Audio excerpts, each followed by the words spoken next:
सोना असली है या नकली, नोट असली है या नकली, अभी तक ये पता लगाना भी हम ठीक से सीख नहीं पाए थे कि देश में असली नकली वैक्सीन का काम शुरू हो गया है, जिसका शिकार सिर्फ आम आदमी ही नहीं बल्कि सांसद तक हो रहे हैं। हाल ही में टीएमसी सांसद और एक्ट्रेस मिमी चक्रवर्ती वैक्सीन के फर्जीवाड़े का शिकार हुई हैं। पश्चिम बंगाल में एक शख्स ने खुद को आईएएस अफसर बताकर वैक्सीनेशन कैंप का आयोजन किया और पब्लिसिटी के लिए मिमी चक्रवर्ती को इनवाइट भी किया।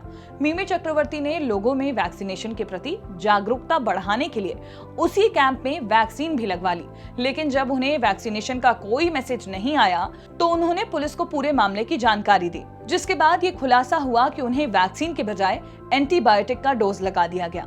पर इससे ये मत समझिएगा कि बाकी देश दूध के धुले हुए हैं।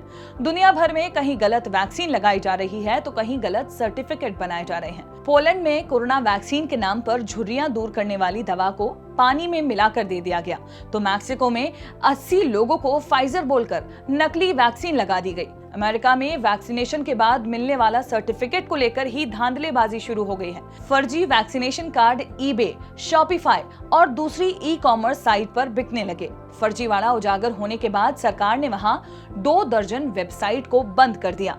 चाइना में तो वैक्सीन के नकली वायल मतलब शीशियां जब्त की गई हैं। तो इससे ये बात तो साफ है कि देश विदेश में ये फर्जीवाड़ा चल रहा है, लेकिन आपको इससे घबराने की जरूरत नहीं है, बस थोड़ा सा समझदारी दिखाने की जरूरत है। वैक्सीनेशन में अगर फर्जीवाड़े से बचना है तो कुछ चीजों का ध्यान रखना होगा। सबसे पहले तो जब भी आप स्लॉट बुक करते हैं तो ज्यादा भटकने की जरूरत नहीं है, सिर्फ और सिर्फ कोविन ऐप या पोर्टल से ही स्लॉट बुक करें। एक और बात, कोविन पोर्टल पर आप एक मोबाइल नंबर से 4 लोगों का रजिस्ट्रेशन कर सकते हैं, लेकिन इस बात का ध्यान रखें कि अपने मोबाइल नंबर से अपनी जान पहचान वालों का ही रजिस्ट्रेशन करें। ये तो हो गई रजिस्ट्रेशन की बात। अब वैक्सीनेशन सेंटर पर पहुंचने के बाद क्या करना है वो भी सुन लीजिए। वैक्सीन की शीशी को ध्यान से देखें कि उस पर लेबल लगा हुआ है कि नहीं। अगर लेबल लगा हुआ है तो देख लें कि कहीं पुराना तो नहीं दिख रहा। जो भी वैक्सीन आप लगवा रहे हैं उसके लेबल पर कहीं स्पेलिंग मिस्टेक तो नहीं है।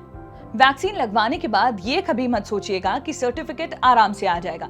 कायदे से 5 मिनट के अंदर कंफर्मेशन मैसेज आ जाता है और 1 घंटे में कोविन पोर्टल पर सर्टिफिकेट भी अपलोड हो जाता है। अगर ऐसा नहीं होता है तो इसके पीछे की वजह जरूर पूछिएगा, और अगर सर्टिफिकेट मिल जाता है तो आप खुद भी उसे क्रॉस चेक कर सकते हैं। कैसे, बता देते हैं। सर्टिफिकेट पर एक QR कोड होता है जिसको आप स्कैन कर सकते हैं। अब ये कैसे पता चलेगा कि आपने जो वैक्सीन लगवाई है वो सही है कि नहीं?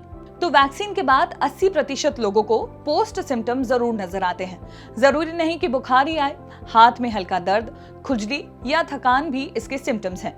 21 जून से देश में गवर्नमेंट हॉस्पिटल्स में फ्री वैक्सीन लगाई जा रही है। कोशिश करें कि वहीं जाएं, और अगर प्राइवेट हॉस्पिटल में जाते भी हैं तो ये जरूर पता कर लें कि वो हॉस्पिटल ऑथराइज्ड है भी या नहीं।